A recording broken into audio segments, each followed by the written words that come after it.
Good morning and welcome back to our second session, Religion, Diplomacy, and the Work of Building Interconvictional Bridges Across Boundaries of Difference. On behalf of the Grade School, I would like to express my gratitude to all three of our panelists for joining us here today. Each one of our speakers for this roundtable are noted leaders in the work of interfaith bridge building in Europe. And between the three of them, head 4 NGOs on the continent devoted to the work of building interconvictional solidarity across boundaries of religious, racial, and ethnic difference. Interconvictional is a term which is inclusive of both practitioners of a religious tradition and those who are agnostic and atheist. And its proponents view all groups as having equally valuable convictions and making equally valuable contributions to civil society. The organizations each of our speakers head are leaders in the practice of network diplomacy among young people in Europe. And it should therefore come as no surprise that each are involved in the work of one another's NGOs. Before we begin this session, I want to invite our audience members to post their questions for our speakers during our session via the Q&A tab at the bottom of your screen. It's just a bit to the right at the bottom of your screen. I will pose these questions to our panelists following their presentations as our time allows. Our first panelist today is Raphael Tisblat, who is the president of Connecting Actions and a founding leader at the European Institute for Dialogue, and he joins us today from Paris. Raphael Tisblat is a founding leader of 2 European NGOs focused on providing platforms for interfaith and interconvictional organizations to create networks across Europe. An expert in conflict resolution, mediation, intercultural and interconvictional dialogue, Raphael Tisblat has trained thousands of youth and adults in effective communication skills through his work with the nonprofit New York-based organization Solia. Welcome to you, Raphael. Yeah, and thank you for inviting us and for organizing this panel. Of course, as you said, Ilya and Radia and I work together on many occasions, and so hopefully what we'll say today won't be too incoherent. I've looked at the theme of the panel, and we've talked together about this concept of citizen and transprofessional diplomacy, and I've heard and read for some time about this concept, and I admit that I've struggled a bit with this term of diplomacy being applied to the work we do. Diplomacy as a concept has for long been associated with state action and state system, and it has for long operated within a realist framework of international relations where, well, it's often the same people who work for peace and those who wage wars, right? Because their objectives is not just peace, but preserving their state's interest. Of course, we know that there is such a thing as track 2 and track 3 diplomacy, right? And I assume here everybody understands what I mean by track 1, 2, and 3 diplomacy, right?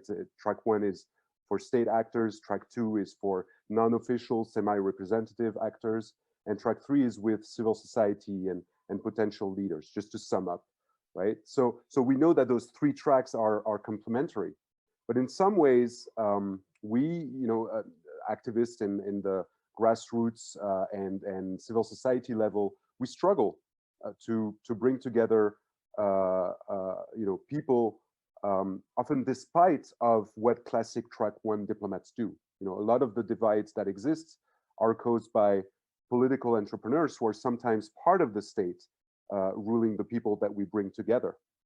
So, and the people, however, most often don't want war in the first place. And when they do want war, it's often because they have been contaminated by those political entrepreneurs. When you witness the kind of friendship that we sometimes facilitate between, for instance, Iranians and Lebanese people on one hand, and then Jews and Israelis on the other hand, you really don't understand the hold up, in a sense, that states and state leaders create with their wars. Sometimes even peace treaties or normalization deals like the ones we've witnessed recently between Israel and the Gulf countries, for instance, in a sense, give us more work because they tend to avoid the real issues that people face. So track 2 and especially track 3 diplomacy, which is where we do most of our work through connecting actions, NGC, coexiste. We often have to work against the actions of inactions of track 1. And on a few occasions, we also, I know at NGC and at Connecting Actions, we even have experienced attempts at manipulating or appropriating or confiscating our projects for the sole interest of track 1 actors, right? So basically, a lot of our diplomatic skills also consist in protecting ourselves from attempts to, hijack the mission in a way. Now, having said all this, I think this panel is also a good opportunity to try to rethink and re-own this concept of diplomacy to make it more holistic and coherent with its supposed meaning, which is basically acting for peace, right? That's how we should understand it. I think it's a useful exercise because it will actually help us define and get more clarity on what we mean by peace. And I've always believed that from interpersonal to interstate conflict, there's only a difference of scale and complexity, but not a difference of nature. Peace is not just peace agreements. Real sustainable peace is about building strong relationships at all levels, and particularly at the civil society level, because that's where most people are. If relationships are strong, if trust is high, then I think we can overcome our differences, be they differences of interest or identities or convictions. And because states are created by people, because they are only, in a sense, instruments in our hands, we can modify their behavior by modifying their, modifying our own attitudes. The promise of track 2 and track 3 diplomacy is that the transformed perceptions and relationships that are experienced by the participants in civil society can eventually transfer to track 1 and to governmental action. So we act at the civil society level, but we are working for sustainable and global peace. So how do we do that? What is our practice of diplomacy? The biggest part, I think, of our mission is to equip people with the attitudes and skills to resist the calls for confrontation. We show participants that it's possible to have constructive dialogue over the toughest issues and to build meaningful relationships in a society that is very divided. We try to help them create a new narrative where confrontation is no longer the horizon of their relationship, but where we thrive in our respective identities, not in spite of, but because of the other's differences. And I think through the various programs that I personally have been involved in, I think we do transform participation, and we do transform the relationship between participants, in that regard.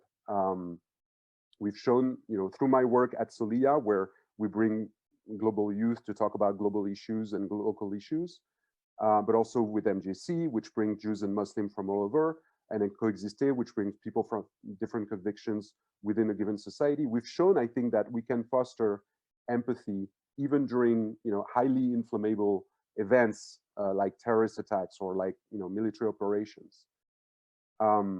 So what do we do? Concretely, we foster self-awareness. We push for critical thinking. We help participants see how destructive or healthy the systems of interactions they create can be. And we encourage them to sincerely talk to the other, but also to their own kin. Intra-faith, intra-cultural, intra-convictional dialogue is at least, I think, at least as important as interconvictional dialogue. And so, through a mix of intra and inter, through a mix of intellectual exchange as well as very personal exchange, we foster empathy even across radical differences.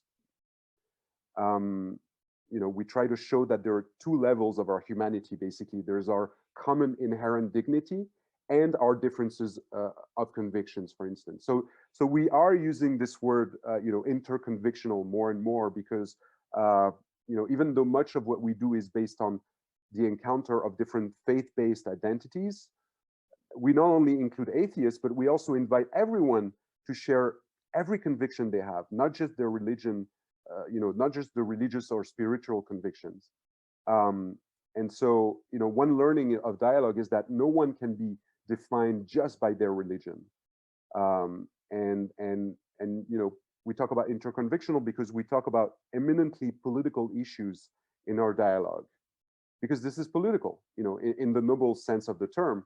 We don't just talk about scriptures or ideologies. We talk about concrete common problems that we face. This is about living together, and may I say, in these times, it's about surviving together. And so, of course, there are challenges, not just in the process of dialogue, not just in conducting dialogue, but in the very possibility of creating a space for dialogue. It's not easy to, to convince people to have a dialogue with those who think very differently.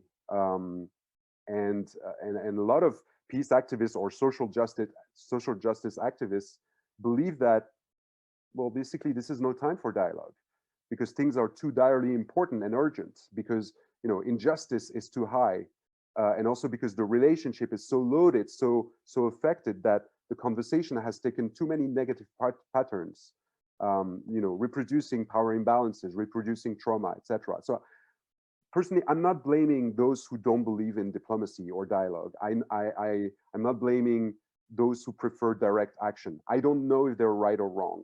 The world, I think, is complex enough, and it's hard to say what can work and what doesn't work to actually provoke change.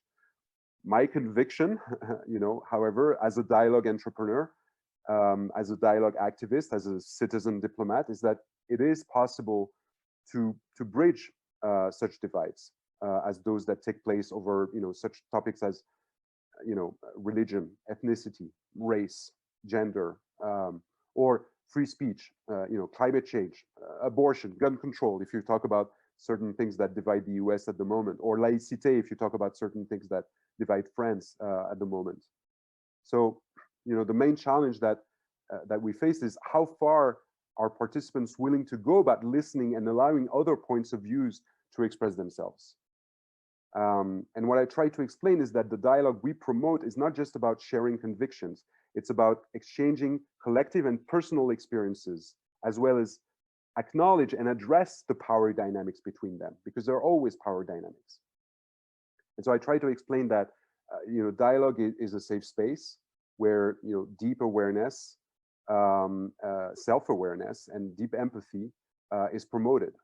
It's a process where everyone listens and becomes curious about the explanations behind certain differences without having to agree, right? That's what we call empathy. It's not about agreeing, it's about relating to someone else even when you disagree. So in other words, it's a very different type of conversation as compared to the ones civil society keeps having over social networks, over the media, where you have only unjust simplifications and very exhausting clashes, which are the rule for engagement, basically.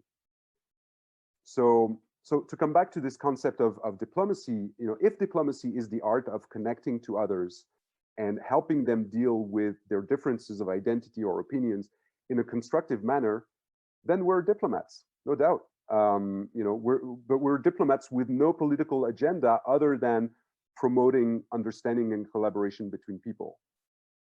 And I may add, this diplomatic mindset, which I share with my colleagues here, is not just useful for the mission we're trying to accomplish, to bring communities together. It's also useful in building what is called today as coalitions, which is not necessarily the best term when you're talking about peace, but anyway, coalitions in civil society, working with other organizations, each having their specificity and their own identities and convictions, can be a challenge.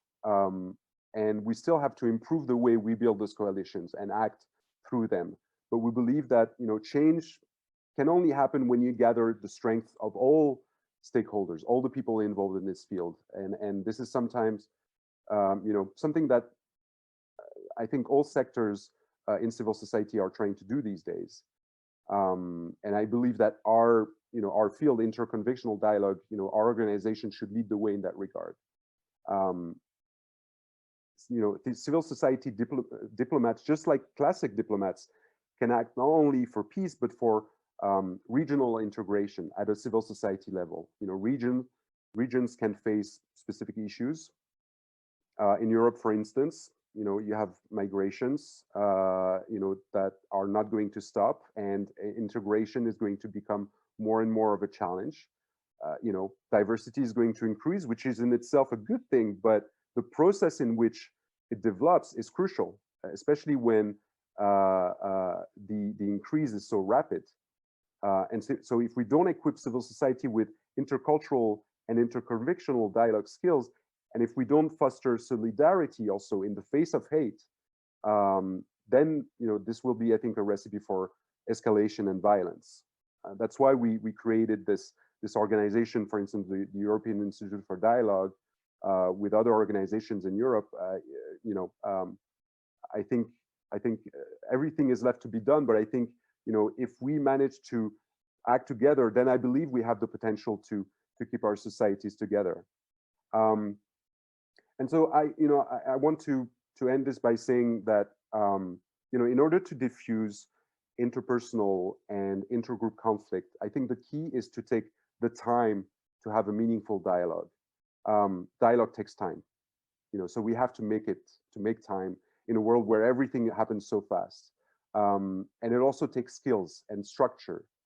In other words, it needs to be professional, which is why I commend DePaul for creating a whole department in the field of transprofessional diplomacy. And I would say to the DePaul students listening here, I count on you to reinforce our field.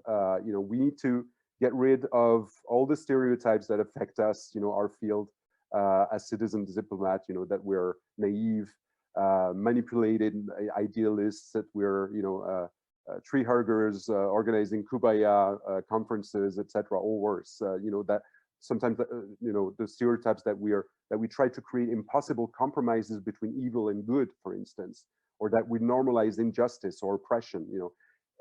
It's really time that we're taken seriously. So I encourage you to learn everything that you can here in this department, and once you graduate, to consider that you have everything else to learn, which is virtually infinite. And I also encourage you to never limit yourself to limit your professional career goals basically to the organizations or structures or processes that already exist. Try to be creative. Don't hesitate to do things differently. I think the time is such that the world desperately needs to create, and massively adopt new alternatives to confrontational approaches or avoidance. We're on a boat, literally, in a boat in the middle of the storm right now, and so staying afloat depends on us, simply as that. And so this is where we peace activists, citizens, diplomats can be really helpful if we act professional, if we train, if we introspect, if we act authentically, if we really build trust towards our work and between the people that we bridge. Then I think we'll be able to have a real impact for peace. Raphael, thank you so much for all of the insights you've shared with us. I really look forward to coming back to some of these in our question and answer session following the 3 presentations. So our next presenter is Ilya Sychrovsky, who is the Secretary General of the Muslim Jewish Conference, and he joins us today from Vienna. Ilya is the founder of the Muslim Jewish Conference, a grassroots dialogue and leadership organization focusing on building sustainable networks between Muslim and Jewish leaders. Founded in 2010, the MJC has hosted events which have gathered more than 1,500 leaders engaged in coalition building from over 65 countries across Europe, the Middle East, Central and South Asia, North and South America, and North and Sub-Saharan Africa. And soon on the horizon is the Muslim-Jewish Alliance, which perhaps Ilya might speak about in the course of his comments today. But welcome, Ilya. We're so happy to have you with us today. Hi there. I think I'm going to try to stick a little bit more closely to the questions that I was asked, because I have a tendency of rambling, and kind of going on hikes in between the presentations that I'm supposed to do, which is also a trait of civil society, because you have to solve most of your problems within discussions. So you're used to being distracted by important thoughts, or so to seem important thoughts, which you then follow down the rabbit hole, and then 15 minutes are gone. So for me, the first question that I was kind of asked to address more directly is what diplomacy means to me, and how diplomacy manifests itself in my life, or my approach to it. And I think being not in the state part, not in track 1 or also track 2 diplomacy, but really concentrating on track 3 diplomacy with our work, which I'll go into a little bit more detail in a bit, really, I think, manifested itself with the idea that small action can create big impact. Small action can create big impact, and you have a ripple effect as well. So when you look at our situation, we started the so-called Muslim-Jewish conference in 2010, when interreligious dialogue between at least the independent members of the two communities was rather rare. Overshadowed by things like the Middle East conflict, massive developments in the Middle East, in other regions. So it would be, from any standpoint, quite naive to think that we as civil society students at that point would have a massive impact on that issue. But we realized very quickly, with a platform which gave a chance for a safe space, for direct interaction between individuals, between multiplicators who went back into their civil societies and spread the voices and the messages that they heard, that this really has power and is part of diplomacy, because it shifts a narrative, and that narrative becomes stronger and stronger, which is, I have made my own mind by talking to somebody and not about somebody. And this personal experience is often more valuable, or often has a bigger impact to others than statistics or stories or newspaper articles. So I think being in service to something is a very big trait of so-called diplomacy, no matter on what level you do it. And that also means for me often produce rather than preach, and don't complain but organize. So whatever you can do in your limited amount of capacity, try to do, because that has an impact. And you see it now, even with the political developments that have been occurred in the Middle East, the states can declare peace, but the trust that has been built in the populations through, for example, grassroots interfaith organizations before that, are the basis on which these interactions and peace deals and other fruitful cooperations can really manifest and then become sustainable. For us, it was always pretty easy to kind of find the common denominator in our conviction, and also in the conviction of the partners that we were looking for, because we broke it down to the simplest of ideas, which is the mark of an educated mind is to entertain a thought without having to accept it. And the same relates to emotions. If you can respect an emotion without having to share it, that equips you with the base toolkit that you need for diplomacy, in my personal opinion. And that was also the requirement that we asked from participants that came to our conference. Not more and not less. Everything else we hoped would develop, but we didn't require it. Having this openness to then being able to have a conversation with each other, and also, as also Raphael already indicated, agreeing to disagree, to have a different conversation about political developments, and yet understand that we can fight plastic waste in the Mediterranean Ocean together, no matter what kind of political view we have on other issues. Finding these common platforms and then acting on them, I think, is the beauty and also the skill of diplomacy in the end. finding a common denominator and really having a joint coalition behind it, no matter how you might disagree in other issues. So for us, it was basically interact, inform, connect, and then cooperate. These 4 steps, very broadly said, are kind of a solution in our experience to most of the problems that happen through miscommunication, misconception, and misinformation. For me personally, I was also asked what my approach and personal toolkit basically was to be able to put myself into other people's shoes.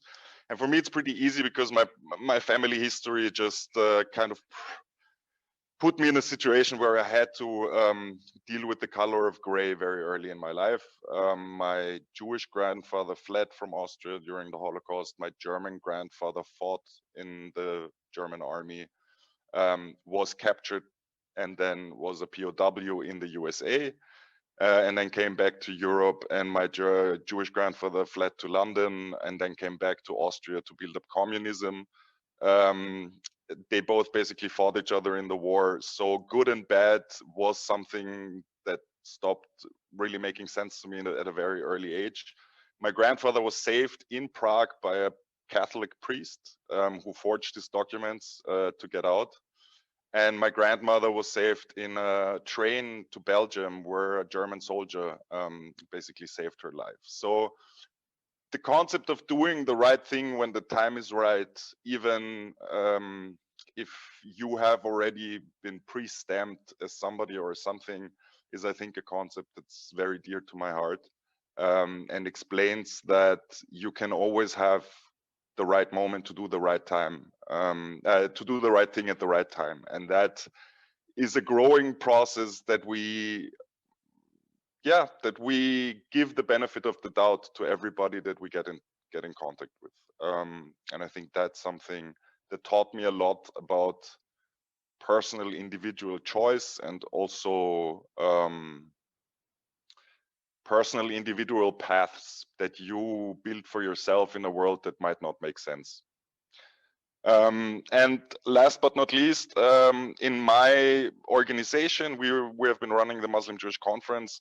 This concept of safe space, I think, was always very, very important to us, giving so far more than 1,500 different multiplicators from more than 65 countries a space to talk to each other, a safe space to talk to each other. And then hopefully at some point, this is something that we also lack the capacity and sometimes just the experience to really make it happen, is to have a call to action. I think out of this diplomacy needs to come results, and you need to go ahead and solve problems together. Just making sure you understand that there is a problem is a wonderful first step. But I think it needs to be followed up with a second step, and that is developing tools together, especially for the new generation. I think that is the biggest challenge at the moment. You have a very liberal, progressive, younger generation, especially in Europe, which needs a lot of new tools to deal with the new challenges, which are from climate change to post-factual societies up to humans eating bats. So the challenges are really becoming interesting for the younger generations. And they also need tools to be able to effectively deal with the old problems: nationalism, immigration, a lack of educational reform, and also a increase in poverty, especially in Europe. And I think those concrete toolkits need to be implemented as well. And if there is some sort of a balance between ideas and concepts and theories and real experience that you learn on the ground, by also being able to make mistakes in an environment where that's possible. In track 1 diplomacy, making mistakes is very costly. In track 3 diplomacy, making mistakes is often not just accepted, but even encouraged. And having that path and having been in these situations, I think helps you a lot to be prepared for anything else that comes your way. down the line in a diplomatic setting. And I think I'm 4 or 5 minutes early, but I think that's good because you're going to hear a lot of other people still talking. And I'm also trying to improve personally and professionally and not go over time, but go under time today. So I yield my time back to the moderator. It's something I've never said in a decade of work. I'm very proud of myself. Thank you so much, Ilya. I'm delighted to be the recipient of this first inaugural statement on your part with regards to yielding your time, but we will come back to you. So at this point, I'd like to turn to our third panelist, Radia Bakush, who is the president of Coexiste, and she joins us today from Paris. A specialist in peace building, youth empowerment, and conflict transformation, Radia Bakush leads the Paris-based NGO Coexiste, which since its founding in 2009 has facilitated the meeting of over 120,000 students across the European continent in its efforts to promote solidarity and action across boundaries of religion, race, and ethnicity. Welcome to you, Radia. Thank you, Sarah, and thank you, David, for this invitation. And thank you, Raphael and Ilya. What you said, what you both said was really, well, I totally agree on a lot of points. That's normal because we've been working together for some time now. I'm very happy to be in this panel. Yeah, so David, you described me as a peace building specialist. I don't know if we could ever be peace building specialist. I hope maybe at the end of my life, I would say I have understood some things in terms of human relationship, because it's, I think, one of the most complex study objects that we have in the world. But also I wanted to tell you a little bit more about me, because it's important for this talk. I'm also a Mediterranean woman. I have Moroccan, Lebanese, and Palestinian roots. I'm the happy owner of a French and Moroccan passport, which wasn't always the case, because working to have passport, especially European passport, is not easy. I'm also a Sunni Muslim. And I grew up in Morocco, lived in France, and lived 1 year in Tel Aviv. So that's like 3 countries where I lived in, and where also I understood very complex and complicated relationship between those countries. And I've been elected president of Coexiste in 2015. So I started to understand a little bit about my work now. So the question of transprofessional diplomacy was very new to me. I, at the beginning, never saw myself as a diplomat. Like Raphael said, it is very complicated to frame it and to define it, and also to say that it is the first word to describe the work that you do, even though in our everyday life practice, we use actually tools of diplomacy. And for me, when we talked about the concept of diplomacy, was of course a relationship between nation states, and also to allow all the countries to better understand the surrounded world where they were in, the issues, the challenges, and most important is that they had to design the role that should play their country in the international relations. But after some, I'm not gonna lie to you, great discussions I had with David, and also I had to talk about the topic of today, and of all the discussion that I had, I understood it could be so much more than that. And I started asking myself, what is my role? What is the role of Coexiste? And what is the role of all the members of Coexiste who are very, very great leaders in their own community? So, well, Coexiste goal is really to work toward cohesion.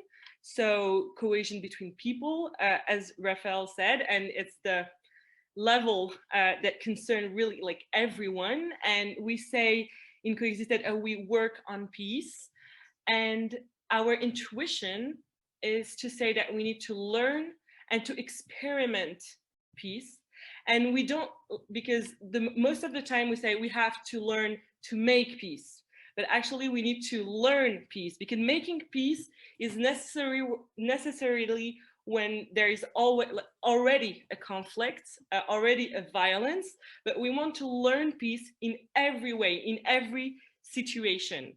And how can we learn peace? How can peace be something, some concept, some action, some state of mind, state of pedagogy, state of philosophy, and how can we use it in our everyday life? We say in Coexister that we need to call it a practice. Usually when we say, okay, so I'm playing piano, and so I can be better in piano, I need to practice more. And today I play piano, but tomorrow I will be better if I practice piano. And I would say that we need to practice peace, and we need to practice how to better understand with the other. And it's just not because we say, oh, today I know the other, I understood everything. That's the time when you don't understand anything, because if you practice it, you know that you're going to be better the week after and the week after. And also because the world is changing every second. Look, last year we were talking with David and we were like, yeah, when are we going to see each other again soon? And now we are like in the middle of a big sanitary pandemic, and we don't understand anything that is happening to us. So to better understand the challenges that we are actually facing today, we need to really stay focused on the practice to better understand the other. We need to strengthen the good relationships that we have, because we never know what is going to happen tomorrow on that kind of relationship. And this constant work, it's, I think, one of the role of a diplomat. In Coexister, how do we do it? How do we practice it every day? It's also about building safe spaces. I'm not going to spend too much time on it because I think Ilya talked about it, and he really knows how to talk about it. Thank you, Ilya, for that. And I also experienced safe spaces in the MJC, so thank you for that. And in Coexister, in all the groups, the local groups that we have, like more than 45 cities in France and Europe that have Coexister group, we actually build a frame of what is a safe space. And we tell people, be careful, when you're gonna enter this space, you're gonna go outside of your comfort zone. It's not gonna be easy. You're not gonna be, everything's great. You're not gonna feel at ease at the beginning, because you need to bring intimacy. You need to bring what is the most valuable things for you, and that's how you can create the safe space. We also have a lot of rules, a lot of principles, and for example, we work a lot on the faith for good and the responsibility of faith, and having convictions, having faith. I'm going to talk about it after that, but having faith and having convictions also comes with responsibilities, because you cannot say, I am sure of that. I am like, I am sure, I have faith on that, and it is my profound, my belief, my conviction, without taking responsibility for that. And that's part of the rules to build a safe space in Coexister. Also, we have a program. We give to all the leaders that join us tools so they can dialogue, because it is important. It is important to learn about the other in terms of dialoguing, like, hey, where are you from? What is your history? What do you believe on that term, like on that topic in society? But also work of solidarity, because when I say Coexister works on cohesion, on social cohesion, usually people say, oh, great, so you just have common points, like you just work on the common. Well, actually, we have nothing in common but the thing that we are building for tomorrow. So the common is not existing, is not pre-existing. The common is something that we build for tomorrow. That's something that we build every day, and it's something that is completely linked with the practice that I was telling you about. And through everything, through this building the safe spaces and through this program, we also need to go outside and talk about our experience. It's also part of the program. A lot of people say, but why? Why should I go and tell about what just happened to me in Coexister, for example, or in my activist work? Well, it is important because we need to feel responsible for the situation of peace.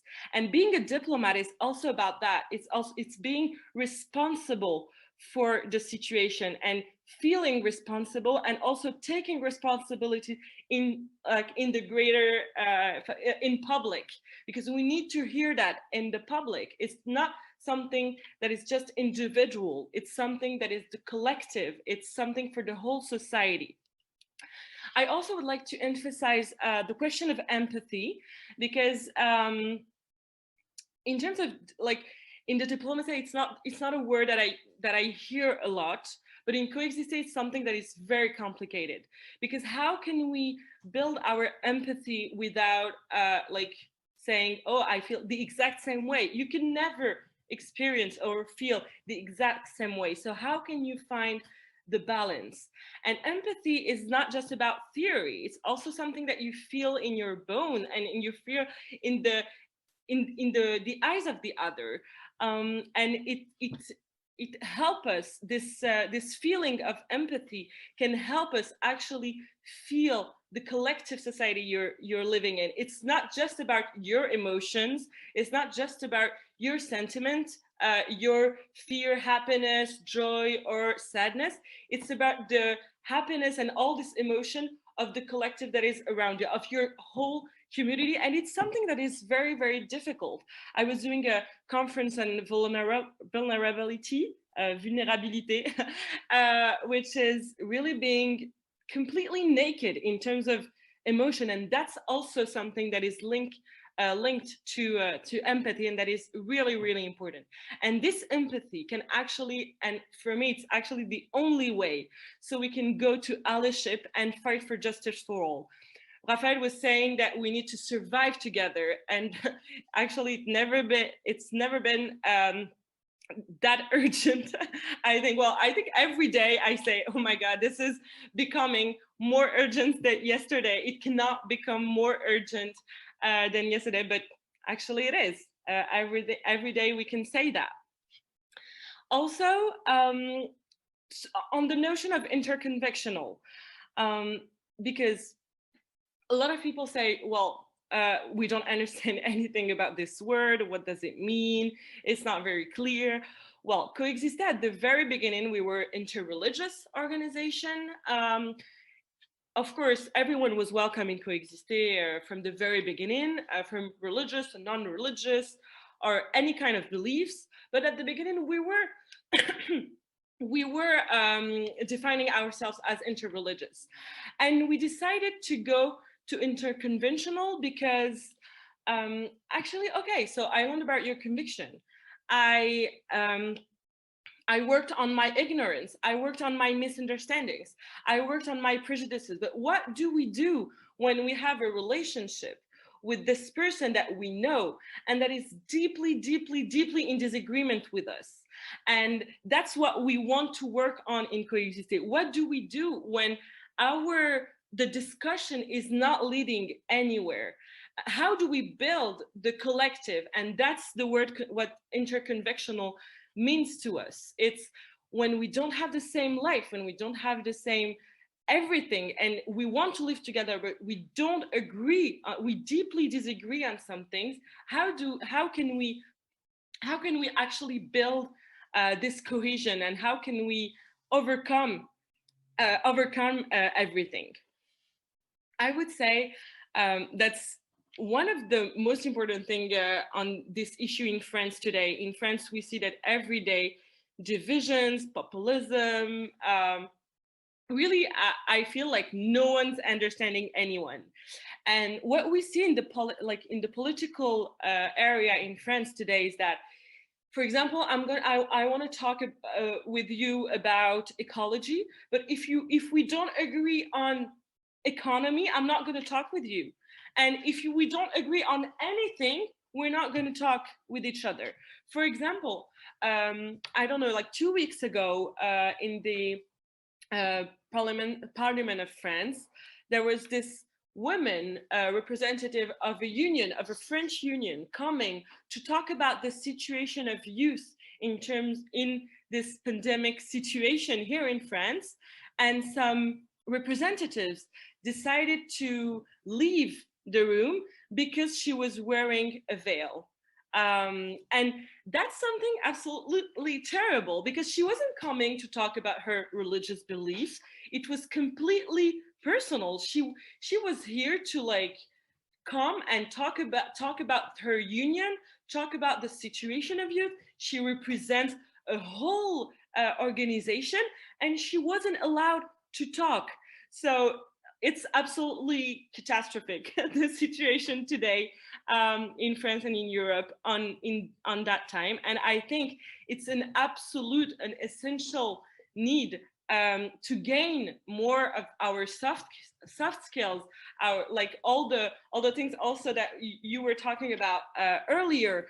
How can we build not only emotion but also skills, because it's a professional matter, it's a very, very political matter, it's about power dynamics, like you were saying. So those divisions need leaders, need ambassadors, need people who have experience. We need more people who have experience in a good way, diversity in a good way, interconvictional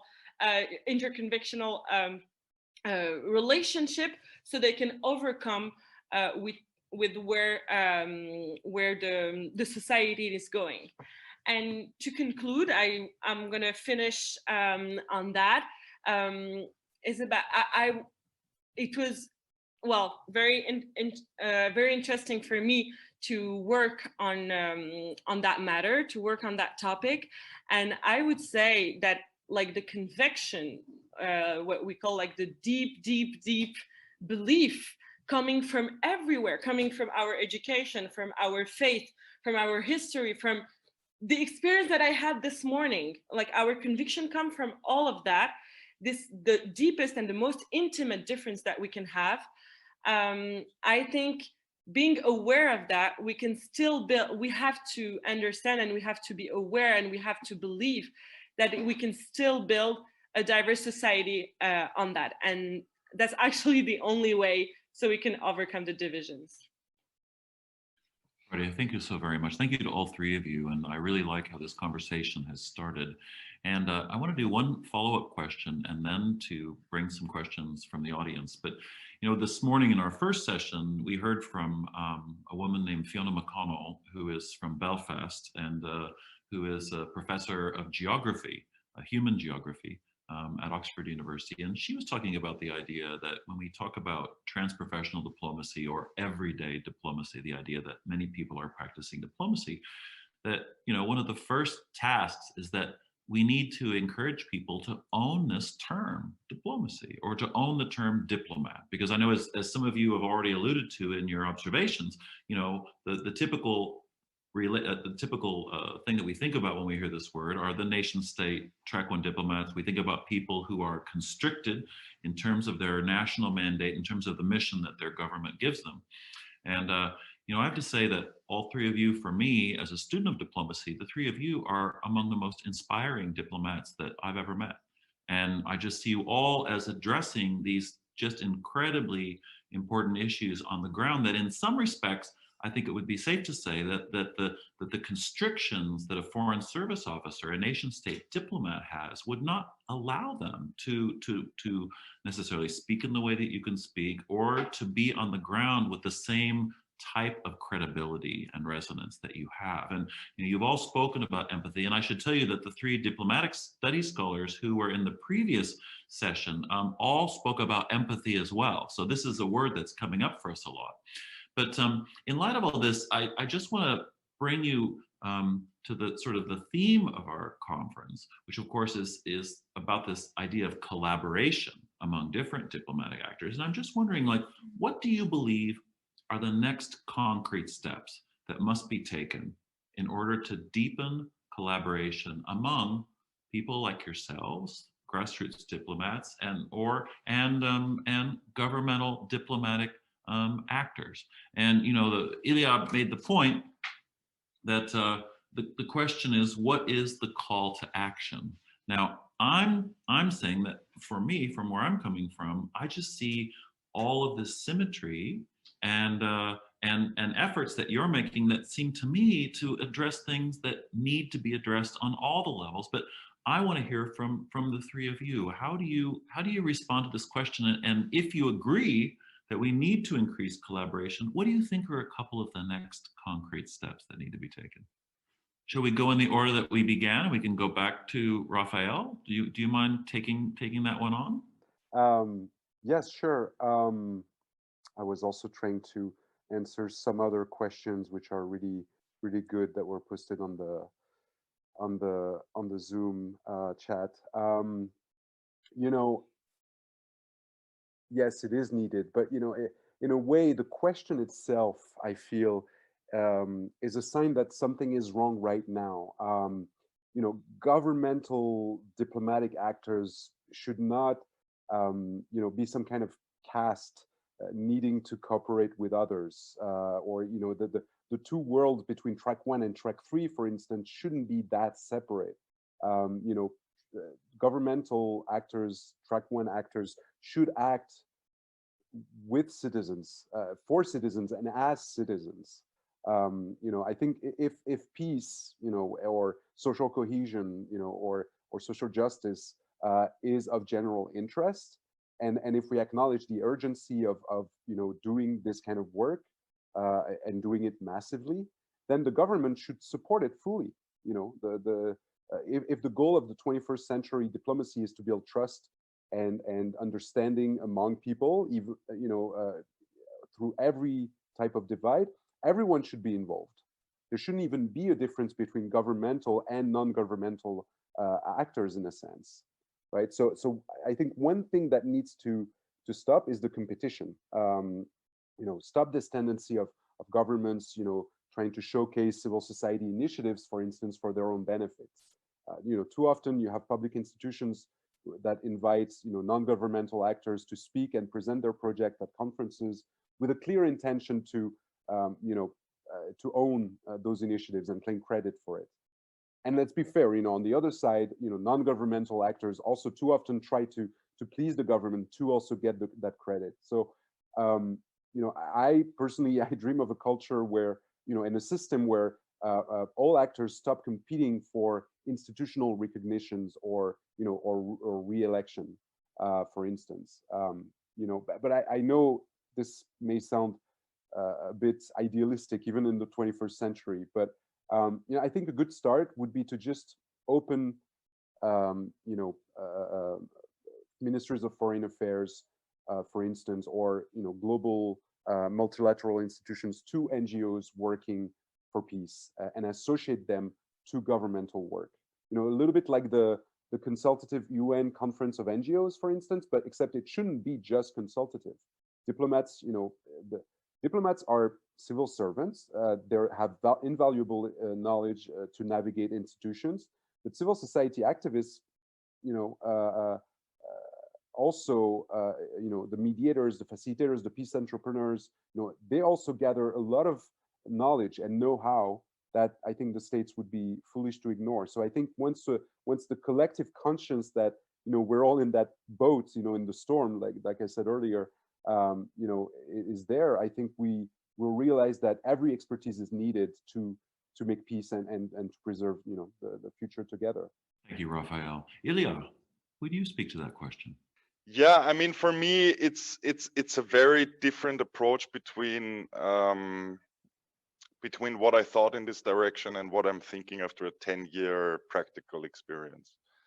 I think I've been going into this field as somebody who really cherished the actual work in the interactions, in building the safe spaces, in communicating with the other. But I've realized that as every other profession, and we need to think of this as a profession and how to approach this professional, you need resources in order to do it right. And I think there is where we have our weakest points. it's often the so-called track 3 civil society. Activism is called activism for a reason. It's not a full-time job, or it's not something that's protected by not having to constantly think about your survival. So for me, it was a very painful realization to understand that there are enough people out there able, capable, and willing to build the programs, the interactions, and also the policies that we need. But there are not enough people out there to give them space to exist, to give them funding, to give them an independent position where they can actually do their work. And I think this is where I'm seeing myself shift into a lot more. Having spent already half of my professional life with fundraising and not with peace building or diplomacy, or with political work, representing and speaking and being in situations and settings that I never wanted to go, but I had to in order for our actual work to survive. I think this needs to be detached from each other in a way that the people can actually concentrate on the work itself. And in order to do that independently, you need to have resources. So one aspect of diplomacy for me was always to completely understand international policy towards an issue, because I needed to know how to position my grassroots organization effectively. And that's something that is, of course, important, and you also needed to spend a lot of time with it. But you don't have 40 staff in an NGO or in a grassroots organization where you can put 30 or 40 or 10 on researching policy and then basically telling you what the best course of action is. So I think this needs activists, this needs brilliant young game changers, and it needs some people who are really just good in working the system as it is, finding the loopholes to get financing, to get independent financing, to get the resources and the settings for the young people to really be able to change what they want to change. We I feel that we are more in the way at the moment if it comes to really innovative approaches than being the ones who set the tone. But what we know on our behalf is how to survive in an environment like this, and how to be able to survive genuine and being honest to yourself. We always survived with crackers and butter, but it was our decision where we got these crackers and butter from. We could buy them sustainably and biologically or whatever. Like, the little control that you can have over your actions, you have to fiercely fight and protect that. And if we can have a system where not the same people have to fight for their independence and safety as the people who are actually doing the programming and changing the world, then I think you could have a lot more impact than it's happening at the moment.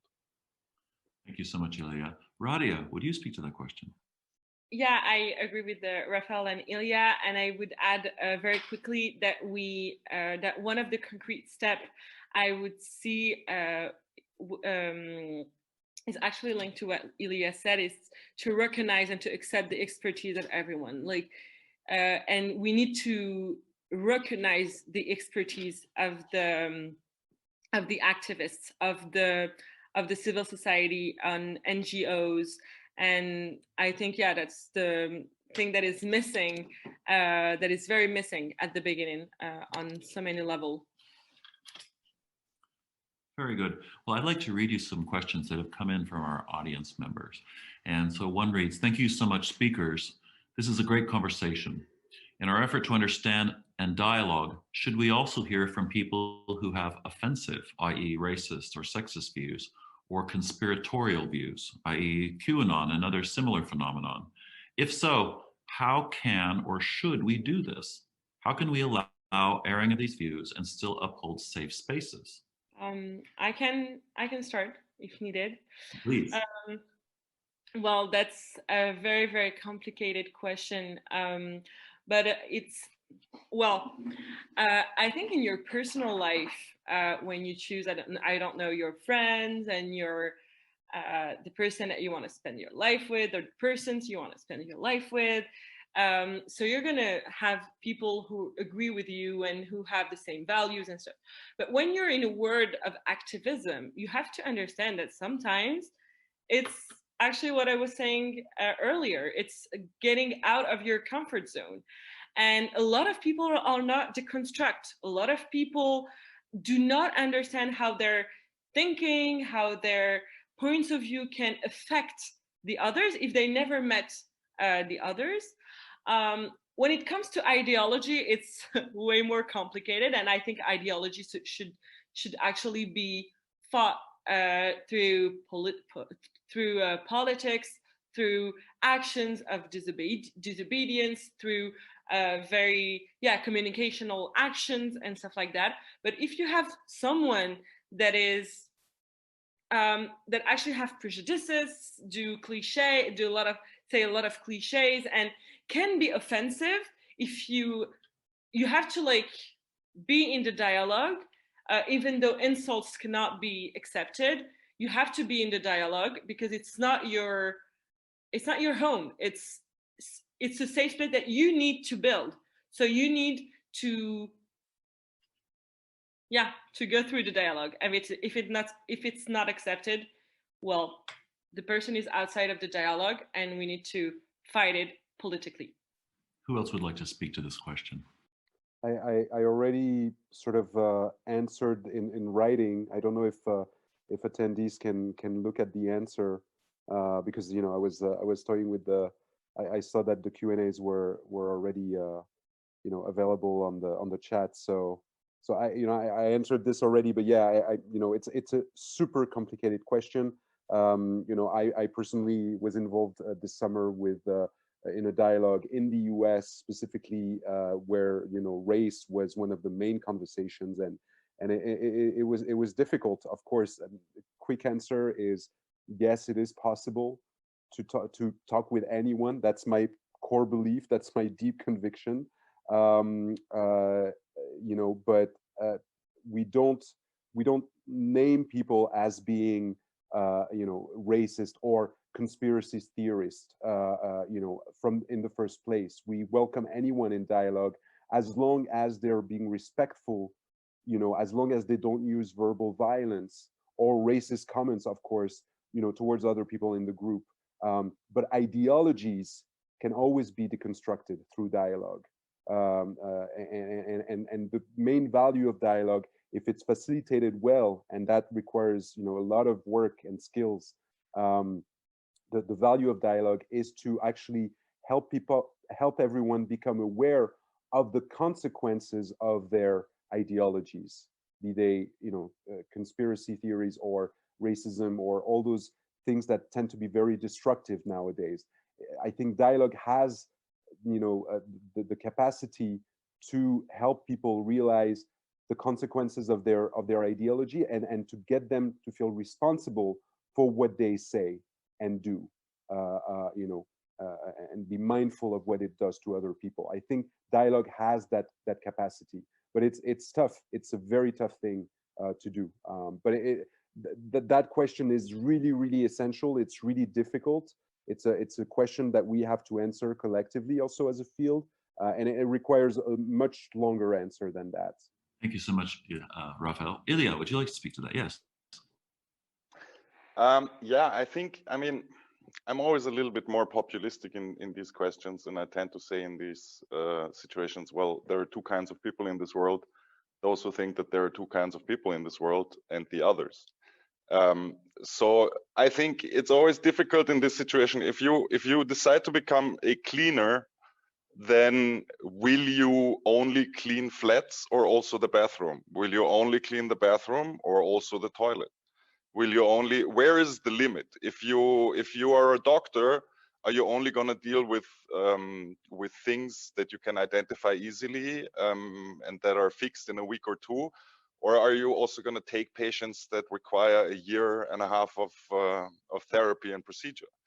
So I think it also comes a lot down to the political question of how do you involve with others, and there I think it's extremely important to engage with everybody, no matter how extreme they are, because you are the only chance for their extremism to be not that extreme, because that only works through human interaction usually.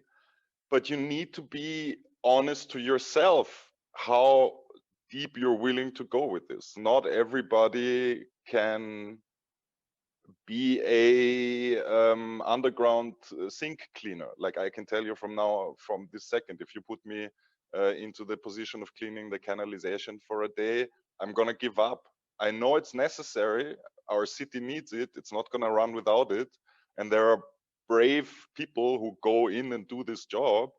I don't know if I could do it for a long time, but this is exactly where you need to understand your capacity in the field that you want to be active in.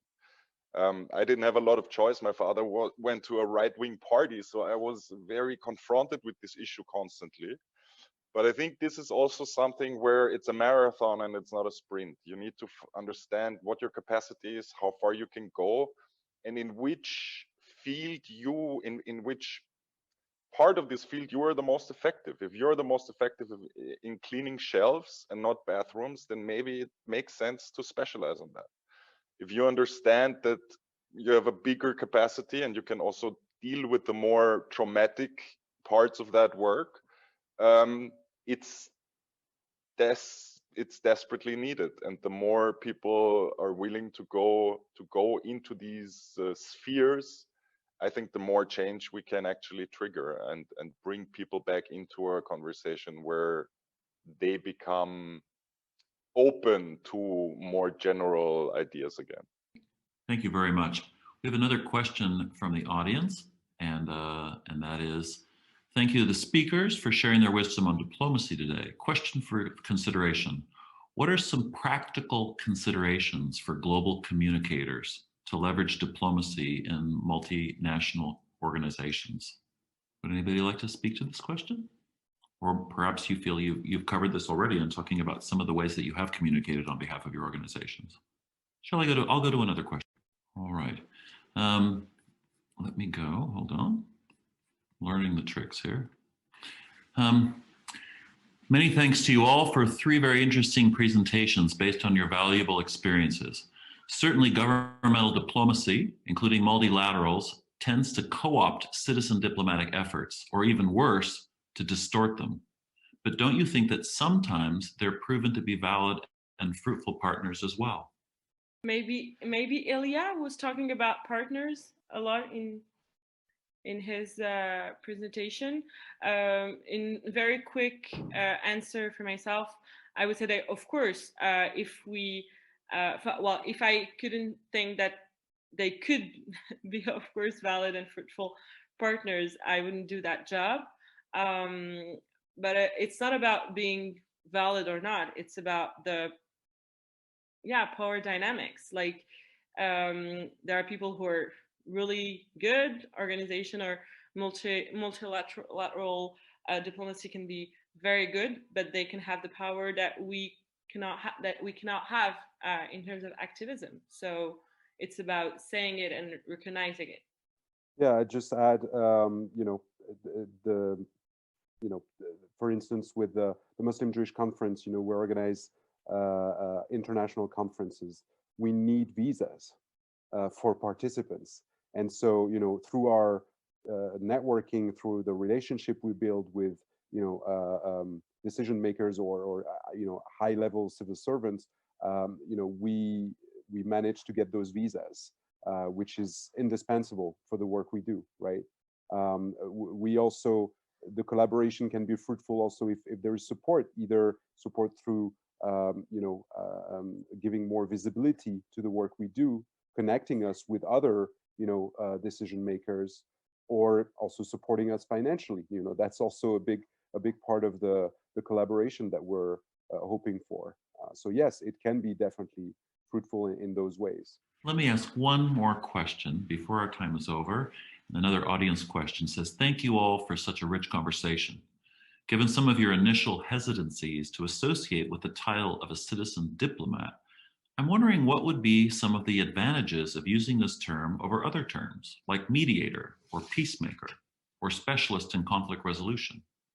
What might the language of a citizen diplomat give you that may be different from these other terms?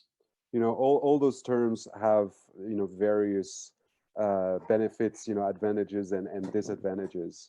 You know, and all of them need, you know, deserve a lot of definitions. You know, different people think of different things when they hear each of those terms that were cited here. So I guess, you know, one advantage of using diplomat is the you know, the prestige that comes with it. You know, diplomacy, right? It's like, it's a very noble term in politics and in society, right? So yeah, I'd like to call myself a diplomat for sure. You know, it gives me a lot of you know, yeah, prestige, I guess, in the work I do. Also, I would add, I totally agree, but I would add also, maybe diplomat is not a word that you give to yourself, but it's someone that gives it to you. Like, okay, so I'm appointing you as a diplomat, and I think that's one of the advantage of using this term. Ilya, would you like to have the last word on this question? I think it also shows or indicates that you have an idea of the bigger picture of what you're doing. Your activity is not just pinpointed into one area of activity, but it is related to other things that are important to your work. And being a diplomat also kind of indicates that you have a holistic approach to the work that you're doing. There's a beautiful book by the same author who wrote Hitchhiker's Guide to the Galaxy, which is the holistic detective agency, where somebody runs around and basically everything that happens to him during the day is part of the same clue because he declares it so. So having a holistic approach to what you're doing, I think especially in diplomacy is important, and therefore diplomacy covers most of the activities that you do, and being proud enough or also arrogant enough, in a sense, to stand up and put that on your business card or introduce yourself like that. Others first have to explain to you a reason why you're not a citizen diplomat before you have to stand up and explain to them why you are. Well, thank you so much. I want to thank all three of you for your time today. It's been such a pleasure to hear your thoughts and such a rich conversation that you provided us. So Raphael Tisblat, Radia Bakush, and Ilya Sikrovsky, thank you so much. And for what it's worth, I have to say, I find you all to be among the most remarkable diplomats I've met. So if you're only going to take the term, if it's given to you, I will be at least one person who would be delighted to do that today. So thank you so much. And we'll look forward to hopefully welcoming you here in Chicago in person much sooner than later. Thank you so much. Thank you so much, David.